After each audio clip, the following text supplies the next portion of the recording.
IAS बनने का सपना पूरा करना किसी पहाड़ तोड़ने से कम नहीं, लेकिन अगर इरादों में जान हो तो पहाड़ तोड़ना भी मुश्किल नहीं। नमस्कार, आप देख रहे हैं देश रोजाना और मैं हूं बेनजीर हाशमी। दोस्तों, आपने आईएएस की सक्सेस स्टोरी तो बहुत सुनी होंगी, क्योंकि ऐसी स्टोरी हमें जीवन में सफलता के लिए प्रेरित करती हैं। लेकिन आज हम आपको बताने जा रहे हैं एक ऐसी कहानी जिसे सुनकर आपकी आंखें नम हो जाएंगी और आप यही कहेंगे कि इंसान चाहे तो कुछ भी कर सकता है, बस खुद पर विश्वास होना जरूरी है। ऐसा कहा जाता है कि आईएएस आईपीएस के पद पर बैठने का सपना देखने वालों के लिए यूपीएससी कोई परीक्षा नहीं है, बल्कि तपस्या के समान है। अभ्यर्थी अपना घर, परिवार, खाना पीना सब भूलकर खुद को इस परीक्षा की तैयारी में पूरी तरह झोंक देते हैं। यूपीएससी की कहानी सिर्फ इसकी परीक्षा की तैयारी तक ही सीमित नहीं है, बल्कि कई अभ्यर्थियों के लिए यहाँ तक पहुँचना भी किसी जंग लड़ने से कम नहीं होता। घर के बुरे हालातों और आर्थिक समस्याओं से लड़कर कुछ अभ्यर्थी यहाँ तक पहुँचते हैं, लेकिन उनमें से गिने चुने ही ऐसे होते हैं जो अधिकारी बन पाते हैं। तो चलिए बताते हैं केरल की रहने वाली वनमती का संघर्ष से सफलता तक का सफर। वनमती का जीवन बचपन से ही संघर्षों भरा रहा। किसी फिल्म की तरह लगने वाली यह संघर्ष की कहानी है केरल के एक गरीब परिवार में पैदा हुई सी वनमती की। जब वनमती का जन्म हुआ तब किसी ने सपने में भी नहीं सोचा होगा कि ऐसे परिवार और ऐसे हालात से निकलकर कोई बेटी देश के एक सम्मानित पद पर बैठेगी। घर में गरीबी का बुरा हाल, पिता कैब ड्राइवर, घर में आर्थिक तंगी, इसके अलावा कम उम्र में बेटी पर शादी का दबाव डाला गया। लेकिन वनमती ने हिम्मत नहीं हारी। सी वनमती ने आईएएस बनने के लिए जितनी मेहनत की उतना कर पाना हर किसी के बस में नहीं। अपने शौक को त्याग कर उन्होंने केवल पढ़ाई पर ध्यान दिया।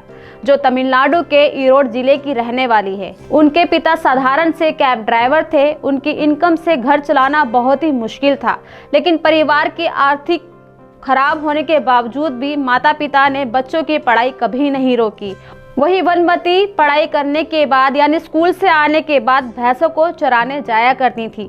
लेकिन वनमती के घर में बेटियों को 12वीं कक्षा के बाद आगे नहीं पढ़ाया जाता था और उनकी 12वीं की पढ़ाई के बाद ही शादी का दबाव डाले जाने लगा। उनके माता पिता तो चाहते थे आगे पढ़ाई करें, लेकिन रिश्तेदारों का प्रेशर बढ़ता रहा। आखिरकार वनमती ने शादी के लिए मना ही कर दिया। ग्रेजुएशन के बाद वनमती ने कंप्यूटर एप्लीकेशन में पोस्ट ग्रेजुएशन किया। वहीं वनमती के मन में आईएएस बनने का विचार आने की कहानी भी बहुत अलग है।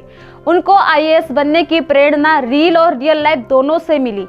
पहली महिला जिसने वनमती को प्रेरित किया वो थी उनके अपने जिले की कलेक्टर और दूसरी महिला थी गंगा यमुना सरस्वती नामक एक सीरियल की नायिका, जो सीरियल में एक महिला आईएएस अधिकारी की भूमिका निभा रही थी।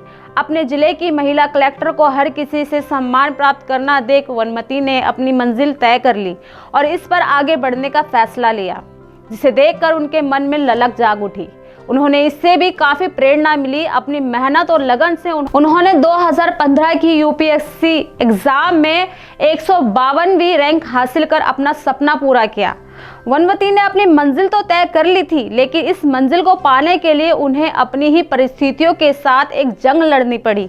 उनके घर के हालात इतने बिगड़े हुए थे कि उन्हें स्कूल जाने के साथ साथ घर के काम करने पड़ते थे। भैंस चराने के लिए जाना पड़ता था। इसके साथ ही घर के जानवरों को दाना पानी खिलाना भी इन्हीं की जिम्मेदारी थी। इन सब बड़ी समस्याओं के आगे तो समस्या तब आन खड़ी हुई जब 12वीं में पढ़ रही वनमती के रिश्तेदार उनके घर वालों पर उनकी शादी के लिए दबाव बनाने लगे थे।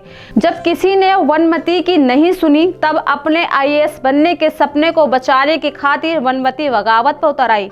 उसने शादी से साफ इनकार कर दिया। ग्रेजुएशन के बाद वनमती ने कंप्यूटर एप्लीकेशन से पोस्ट ग्रेजुएशन की डिग्री पूरी की। वनमती अब इतनी समक्ष हो चुकी थी कि अपने खर्चे खुद उठा सके, इसीलिए उन्होंने एक प्राइवेट बैंक में नौकरी करनी भी शुरू कर दी। वनमती अपने पहले प्रयास में सफल नहीं हो पाई, लेकिन उन्होंने हार नहीं मानी और पहले से ज़्यादा मेहनत के साथ परीक्षा की तैयारी में जुटी रही। साल 2015 में उन्होंने फिर से यूपीएससी एग्जाम दिया। ये वो साल था जब उन्हें उनके द्वारा दिए गए संघर्ष और मेहनत का फल मिला। वह इस बार यूपीएससी एग्जाम क्लियर कर गई। सी वनमती को यूपीएससी एग्जाम में ऑल इंडिया में 152वां स्थान हासिल हुआ। वनमती अब एक जिला IAS अधिकारी के रूप में काम करते हुए अपने जिले को बेहतर बनाने की कोशिश में लगी हुई हैं। वनमती उन सभी लोगों के लिए एक सीख है जो अपने हालातों से हार कर अपने सपनों का गला दबा देते हैं। वनमती से सीखा जा सकता है कि कैसे आप अपनी मेहनत और लगन से कठिन हालातों में भी अपने लक्ष्य को प्राप्त कर सकते हैं।